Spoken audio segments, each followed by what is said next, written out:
Dime quién soy. Capítulo 1. Guillermo. Eres un fracasado. Soy una persona decente.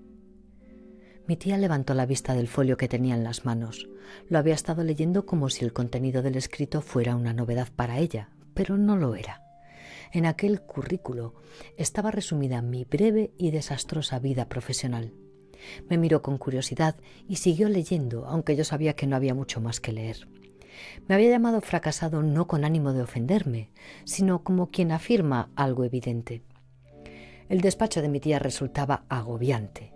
En realidad, lo que me incomodaba era su actitud altiva y distante, como si por haber triunfado en la vida le estuviera permitido mirarnos al resto de la familia por encima del hombro. Me caía mal, pero yo tampoco había sido nunca su sobrino favorito. Por eso me sorprendió cuando mi madre me dijo que su hermana quería verme con urgencia. La tía Marta se había convertido en la matriarca de la familia, incluso dominaba a sus otros dos hermanos, el tío Gaspar y el tío Fabián. Se le consultaba todo y nadie tomaba una decisión sin haber recibido su visto bueno. A decir verdad, yo era el único que la evitaba y quien, al contrario que el resto de mis primos, nunca buscaba su aprobación. Pero allí estaba ella, orgullosa de haber salvado y triplicado el patrimonio familiar, un negocio dedicado a la compraventa y reparación de maquinaria, gracias, entre otras razones, a su oportuno matrimonio con el bueno de su marido, el tío Miguel, por quien yo sentía una secreta simpatía. El tío Miguel había heredado un par de edificios en el centro de Madrid, cuyos inquilinos le reportaban buenas rentas todos los meses. Más allá de reunirse con el administrador de los edificios una vez al mes, nunca había trabajado. Su única preocupación consistía en coleccionar libros raros, jugar al golf y escapar con la menor excusa de la mirada vigilante de mi tía Marta, a quien había cedido gustoso esas reuniones mensuales con el administrador, sabiendo que ella tenía la inteligencia y la pasión necesarias para acertar en todo cuanto hacía. Así que tú al fracaso lo llamas ser una persona decente. Entonces, ¿crees que todos los que triunfan son indecentes? Estuve a punto de decir que sí, pero eso me habría supuesto tener un disgusto con mi madre, de manera que decidí dar una respuesta más matizada. Verás, en mi profesión ser decente suele conducir a que te quedes sin empleo. No sabes cómo está el periodismo en este país. O estás alineado con la derecha o lo estás con la izquierda.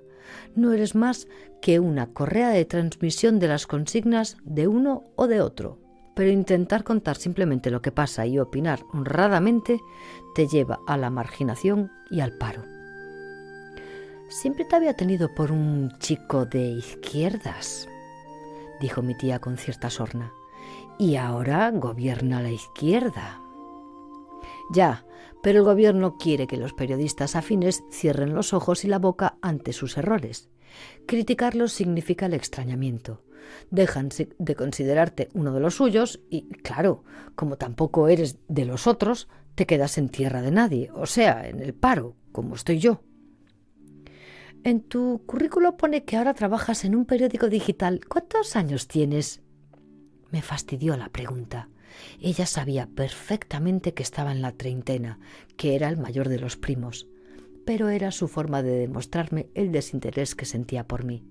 Así que decidí no decirle cuántos años tenía, puesto que era evidente que ella ya lo sabía. Sí, hago crítica literaria en un periódico de internet.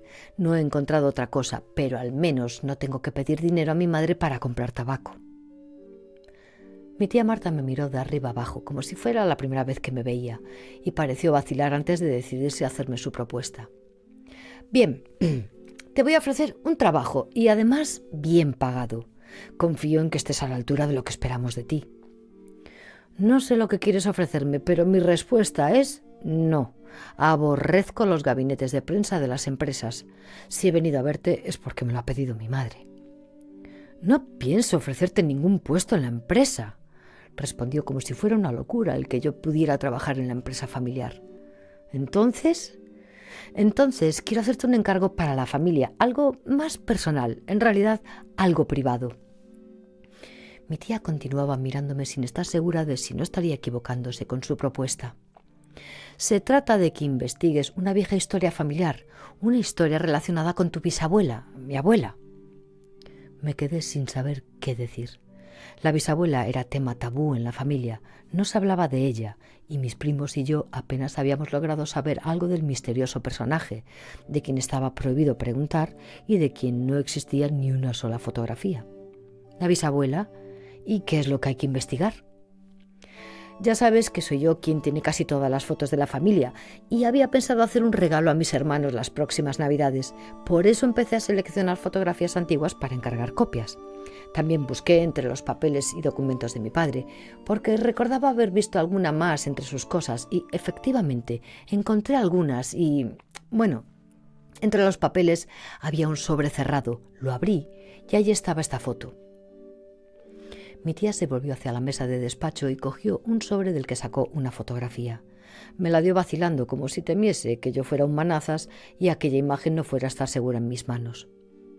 El retrato tenía los bordes rotos y el paso del tiempo lo había impregnado de una pátina amarillenta, pero aún así resultaba fascinante la imagen de una joven sonriente, vestida de novia y con un ramo de flores. ¿Quién es? No lo sé. Bueno, creemos que puede ser nuestra abuela, tu bisabuela. Se la enseñé a tu madre y a mis hermanos y todos coincidimos en que nuestro padre se parecía a ella.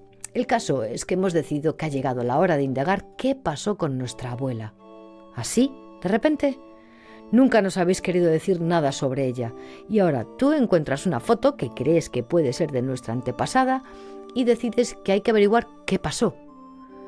Tu madre te habrá contado algo sobre ella. Mi madre me ha contado lo mismo que tú has contado a tus hijos, prácticamente nada. No es que nosotros sepamos demasiado, nuestro padre nunca hablaba de ella, ni siquiera el paso del tiempo le mitigó el dolor de su pérdida. Por lo que sé, no la conoció, ¿no lo abandonó cuando era un recién nacido? Mi tía Marta parecía dudar entre contarme todo lo que sabía o despedirme de inmediato. Supongo que pensaba que a lo mejor yo no era la persona adecuada para abordar el asunto que se traía entre manos. Lo que sabemos, respondió, es que nuestro abuelo, o sea, tu bisabuelo, se dedicaba a la importación y venta de maquinaria, sobre todo de Alemania.